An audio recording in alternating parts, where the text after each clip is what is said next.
We've all sat through that one action movie, the kind where the final twist feels too clean, too obvious, like the villain was chosen just to keep things simple.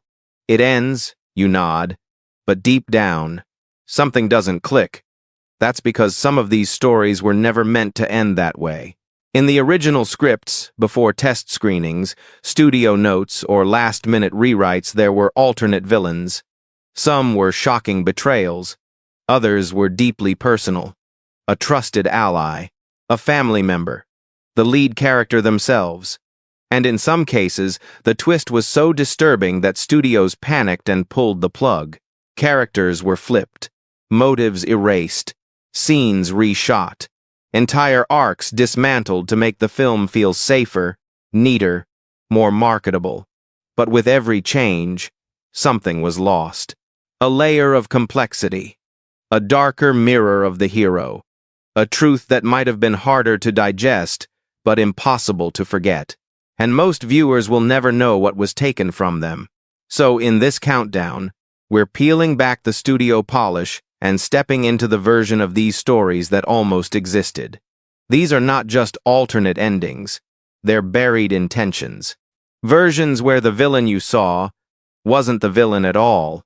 Some of these twists were rewritten so late, the original lines still echo in the film. Others were wiped clean, leaving no trace. But all of them point to one truth.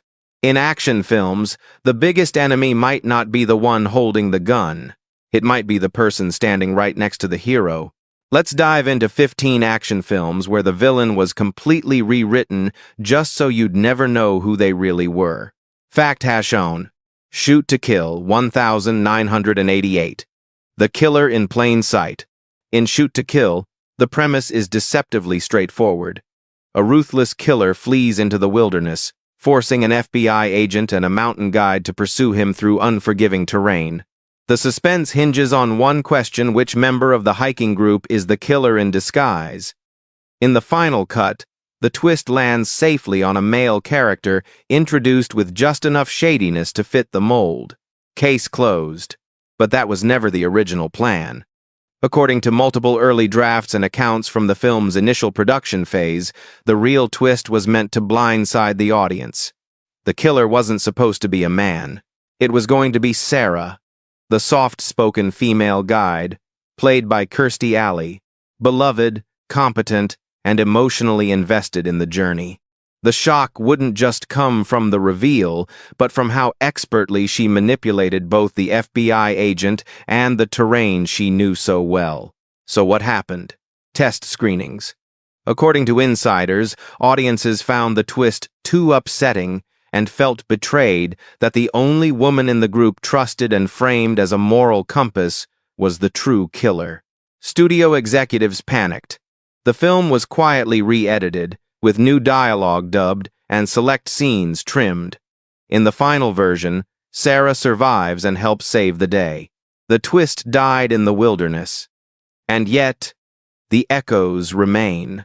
Watch closely, and you'll find lingering shots, unfinished arcs, and moments where Kirstie Alley's expressions suggest something darker. A character written for duality, repainted in virtue. So the question becomes, did the studio protect the audience from shock? Or did they rob us of one of the boldest villain reveals in action cinema? Fact hash 2. The Presidio 1988. The Colonel Who Was Never Caught. The Presidio unfolds as a crime thriller laced with military protocol and grudges buried deep in chain of command. Sean Connery plays Lieutenant Colonel Alan Caldwell, a hard-nosed officer who clashes with a younger cop investigating a murder on base. Tensions rise, but the resolution is tidy. The killer is a rogue soldier running a smuggling ring. Order is restored. Case closed. But in the original script, order was the lie. Early drafts and set leaks suggest that Connery's character Caldwell himself was intended to be the orchestrator of the smuggling operation. A war-hardened officer disillusioned by bureaucracy, he justified his crimes as restoring balance to a broken institution. The twist? The father figure was the threat all along. Why change it? Reports point to studio pressure and Connery's own clout. Test audiences were reportedly furious when the hero turned villain. Executives feared it would damage Connery's heroic image. The rewrite flipped the antagonist to a faceless subordinate, dulling the political and emotional punch the film once held. But remnants linger. There are scenes where Connery delivers lines that now feel oddly hollow or too emotionally charged. A version of the story where the truth was harder to stomach and more memorable. So, did Connery avoid being typecast as a villain? Or did we lose a powerful statement on how loyalty to systems can rot from the top? Fact #3, Renegades 1989, The Enemy in Uniform. In Renegades, Kiefer Sutherland and Lou Diamond Phillips team up to take down a criminal network after a sacred Native American artifact is stolen. It's the classic buddy cop setup, layered with themes of heritage, corruption, and revenge. In the released version, the villain is a local gangster, predictable, external, and easily vilified. But that wasn't the villain in the original script. Early drafts and even some casting call sheets reveal that the true antagonist was meant to be a high-ranking police officer, a man on the inside, corrupt, complicit, and responsible for orchestrating the theft in collusion with powerful developers trying to displace native land. Why the shift? Studio memos from the time indicate fear of backlash from law enforcement groups and conservative critics. They wanted the film to focus on external criminality, not institutional rot. The rewrite softened the impact, turning a morally complex story into a more generic chase. What's left is a film that feels like it's missing its spine, glimpses of betrayal, hints of cover-up, but nothing fully realized. And in burying that narrative, the film lost the chance to say something bold. Sometimes the badge doesn't protect you from evil. Sometimes it wears it. Fact #4, Blind Fury, 1989. Trust, no savior. Blind Fury is a cult oddity, an American riff on the Japanese Zatoichi films, where a blind swordsman slices his way through corruption with uncanny skill. Rutger Hauer plays the blind war veteran turned protector, hired to escort a boy across the country while fending off waves of armed goons. But there's one thing the final version hides. The man who hired him was supposed to be the villain. In the original script, Hauer's character was unknowingly working for the wrong side. The man who commissions him, presented as a sympathetic figure, was written as a manipulative architect of the entire conflict, using the blind swordsman as a pawn to eliminate rivals and clear a path for his criminal enterprise. What changed? Producers wanted a tighter runtime and a clear hero journey. Subtlety was sacrificed. The villain was moved off-screen, and the mastermind angle was diluted into a generic drug lord. Hauer's character remains heroic, but his arc, originally meant to confront betrayal, was flattened into linear protection. What we lost was doubt. The quiet question of, what if your strength was used for someone else's destruction, and you never even saw it coming? Fact #5, No Mercy, 1986. The lost ending, they didn't want you to see. No Mercy opens with a murder and spirals into a revenge story as Richard Gere's hardened cop tracks down the killers through the Louisiana bayou. Along the way, he falls for the woman tied to the criminal empire he's targeting, and the plot drives toward redemption and escape. But the ending wasn't supposed to be romantic. An early cut of No Mercy, screened only once to a closed test audience, ended with a brutal twist. The woman Gere falls for was the one who set him up from the very beginning. The entire chase, the danger, the romance, it was all part of a deeper manipulation. And she walks away, untouched. What happened to that version? Studio notes labeled the ending too cynical and damaging to the love story. They feared it would alienate audiences, especially those drawn in by Gere's star power. The finale was reshot to imply a hopeful future. But something doesn't sit right. Scenes linger a bit too long.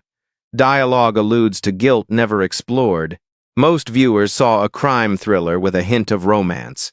But beneath it all was once a story about trust, broken so cleanly it leaves no wound, just silence. So what's more powerful? A love story that triumphs, or one that never really existed in the first place? Fact #6. The Specialist, 1994. Betrayal was the real detonator. The Specialist is all about bombs, bodies, and betrayal. Sylvester Stallone plays a covert explosives expert lured back into action by a woman seeking revenge. Sharon Stone smolders as the femme fatale. The setup screams deception, but the final reveal? A standard revenge arc. No surprises. And that's the problem. Because the original script was built on layered betrayal. In early drafts, Stallone's character was never supposed to be innocent. He was complicit in the original murder that set Stone's revenge in motion. Her plan wasn't just about revenge, it was about getting close enough to kill him, too. The real explosion wasn't external. It was emotional, internal, inevitable. Studio executives balked. They didn't want Stallone playing a morally gray character so close to Demolition Man and cliffhanger successes. The rewrites scrubbed his backstory, leaving only vague hints. What we got was a half-measure style over substance. You can still feel it, though. Scenes where Stone watches him too intently. Dialogues that falter mid-line. Edits too sharp, like they're hiding what was once there. So who detonated what? And how much truth was buried in the blast? Fact #7. Narrow Margin 1990. The Villain Who Switched Sides. Narrow Margin is a taut, train-bound thriller, with Gene Hackman playing a prosecutor trying to protect a key witness from mob assassins. As the train hurtles through the wilderness, danger closes in. The threat is clear. Someone on board wants the witness dead, but in its earliest form, the danger wasn't the hitman. It was the witness herself. The original draft of Narrow Margin flipped the entire premise. The woman Hackman protects wasn't an innocent bystander, she was part of the crime. Her testimony was a ploy to manipulate the justice system, eliminate rivals, and vanish clean. The story was a chess game, and Hackman's character was being outplayed from the start. Why change it? Studio marketing teams pushed for a more heroic narrative. They believed audiences wouldn't accept a female character betraying the lead, especially after test groups reacted negatively to an early screening. The twist was erased. The witness became just that. Passive, frightened, clean. But watch closely. She's too composed, too informed. Her silences stretch a little too long. The bones of the original story remain buried under the studio's revisions. Which begs the question, when you're trapped in a train with no escape, do you really know who's sitting across from you? Fact #8. Romeo is Bleeding, 1993. The femme fatale, who wasn't alone. Romeo is Bleeding is a descent into moral rot, a corrupt cop, a seductive assassin, a world where everyone plays everyone. Gary Oldman stars as a police officer caught between two dangerous women, his wife, and the mob hitwoman he's supposed to eliminate, but can't resist. In the released version, Lena Olin's character Mona is the ultimate manipulator. She fakes her death, turns the system upside down, and escapes into legend. But in the original script, she wasn't working alone. Early drafts paint a darker twist. Mona was being puppeteered by a second, hidden antagonist, someone inside the department. Her moves weren't just chaotic seduction, they were surgical strikes designed by someone who knew the entire system's weak points. That person? The police chief. A ghost in plain sight. Why remove that thread? The producers feared it made the story too convoluted, and more importantly, it threatened the film's erotic noir framing by shifting agency away from the femme fatale. Mona was supposed to be the chaos. Sharing her strings diluted the brand. What's left is a film that feels like it's missing one final layer of betrayal, and a villain that might have never left the precinct. So was Mona truly calling the shots? Or was she just the sharpest blade in someone else's hand? Fact #9. The Long Kiss. Good night. 1996. The Conspiracy Within. The Long Kiss Goodnight follows a schoolteacher with amnesia who slowly discovers she was once a government assassin. Gina Davis, in one of her most physical roles, slices through layers of memory and betrayal, unlocking a persona far more lethal than anyone expected. In the final cut, the villain is a Black Ops official running a false flag operation. The conflict is loud, explosive, and external. But that's not what the original screenplay wanted you to fear. The earliest version of the story revealed a terrifying twist. Her husband was part of the operation all along. The man who comforted her, raised her child, and helped her rediscover her past was planted there from the beginning. Not just complicit, but directive. Grooming her return. Why cut it? Studios feared it would alienate audiences by destroying the one safe space the protagonist had. They wanted catharsis, not devastation.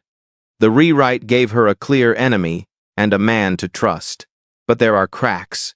Moments where the husband seems too calm, too ready, as if he knows more than he says. Maybe the real amnesia wasn't hers. Maybe it was ours induced by a rewrite. Fact #0. Chain Reaction, 1996. The Disappearing Architect of Sabotage. Chain Reaction stars Keanu Reeves and Rachel Weisz as scientists on the run after being framed for a deadly explosion tied to experimental energy tech. They're hunted by faceless agencies, betrayed by their own labs, and forced to outwit a system built to erase them. In the version we got, the villain is a generic corporate overlord with vague motives. But that wasn't who was meant to pull the strings. Original drafts and production notes confirm that Morgan Freeman's character, Dr. Paul Shannon, was initially written as the primary antagonist. A mentor figure corrupted by pragmatism, who believed the world wasn't ready for free energy and orchestrated the sabotage to protect global balance. He was meant to be tragic, complex, dangerous in his conviction. But during filming, test audiences reacted negatively to Freeman playing a villain. The studio panicked, re-edited the third act, and gave the real villain's role to a shadowy bureaucrat introduced late in the game. The result? A muddled ending that feels like it dodged a much deeper philosophical punch. So the question is, did we reject the villain? Or did we reject the truth he represented? Fact #1. Broken Arrow, 1996. The Patriot Who Wasn't a Traitor. Broken Arrow thrives on the spectacle of betrayal. John Travolta plays a military pilot who steals a nuclear weapon, and Christian Slater is the loyal comrade forced to stop him. The action is loud, slick, and clear-cut. Hero versus traitor. But the original script painted a very different portrait of betrayal. Travolta's character, Major Deakins, was originally not a power-hungry rogue, but a government fall guy. The real plan? Orchestrated by a shadow network inside the Pentagon. Deakins was to deliver the warhead to expose a covert operation only to be eliminated after serving his role. Test audiences didn't buy it. Focus groups wanted a clear villain, someone to blame. So the rewrite flipped Deakins into a manic egotist. Travolta leaned into the performance, and the film became a popcorn spectacle. But buried in the final cut are leftovers. Lines that imply deeper motives. Glances that hint at betrayal from above. A version of the story where Deakins wasn't the villain, he was the proof that the system had turned inward. So who really broke the arrow? The man who pulled the trigger? Or the institution that loaded the chamber? Fact #2. Eraser, 1996. Witness protection was the setup. In Eraser, Arnold Schwarzenegger plays a U.S. Marshal tasked with protecting a whistleblower from an arms manufacturer conspiracy. It's tech-heavy, full of railguns and betrayal, with the standard framing: government bad, protector good. But the original version blurred those lines. The whistleblower, played by Vanessa Williams, was never meant to be innocent.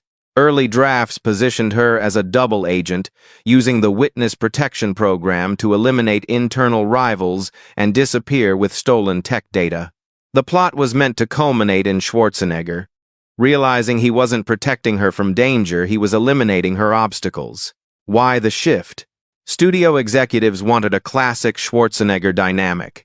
Clear hero, damsel in danger, evil suits.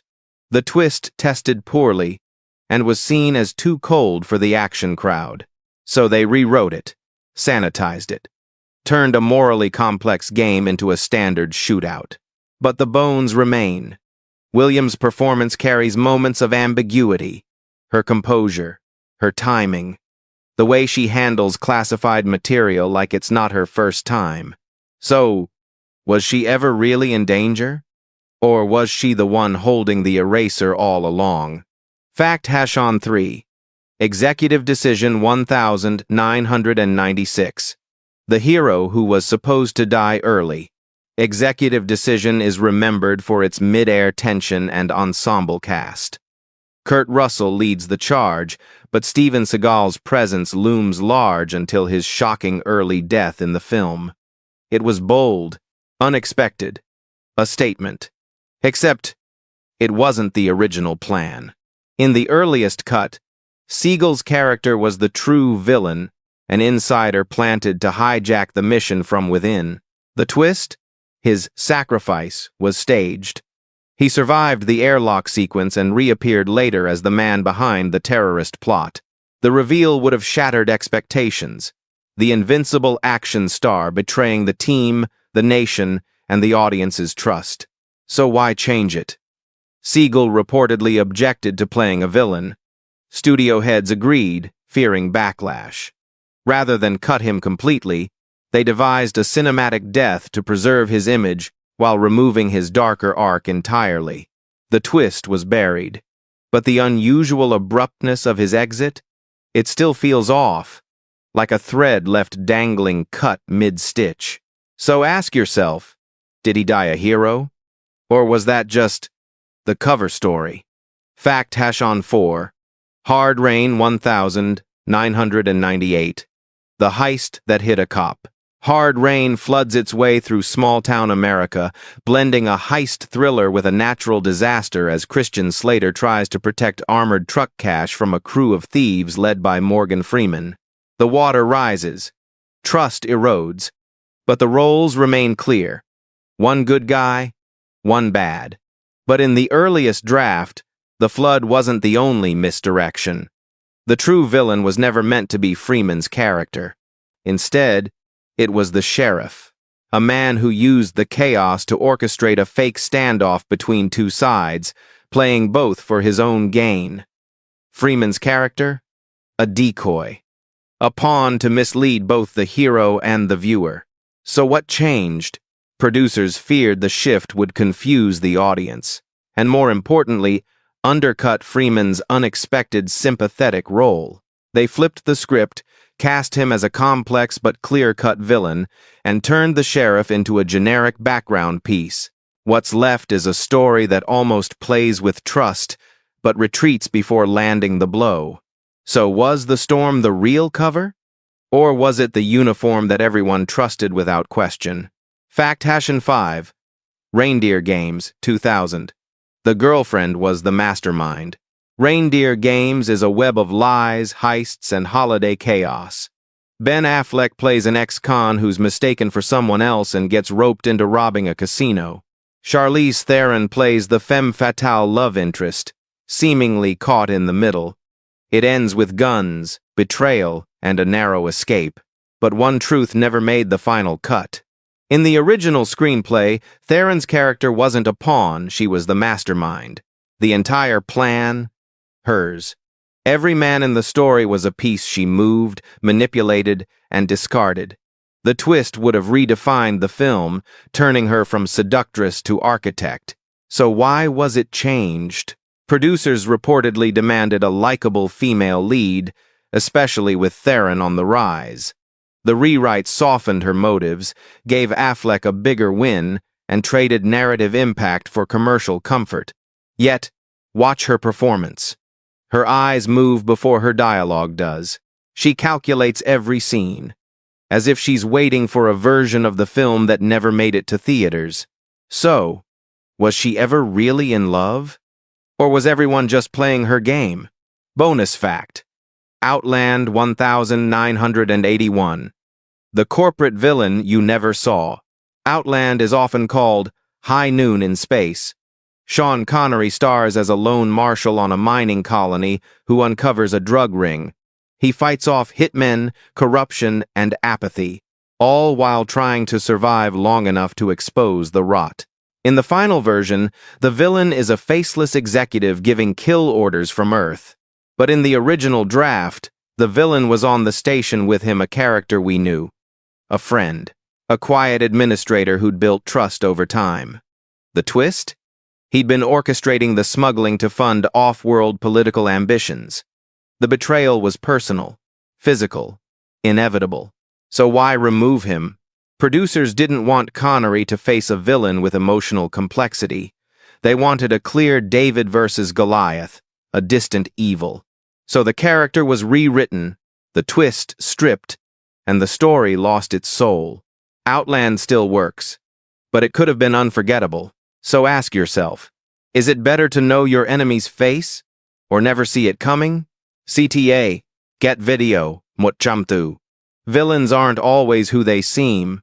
Sometimes they're edited out, rewritten, softened to fit the narrative the studio thinks you'll accept. But behind every action film polished for mass appeal is a version that cuts deeper. So now we turn it to you. Which twist shocked you the most? And which one do you wish they had kept? Drop your thoughts below, and if you've heard rumors of other rewrites we missed, let's dig into them together.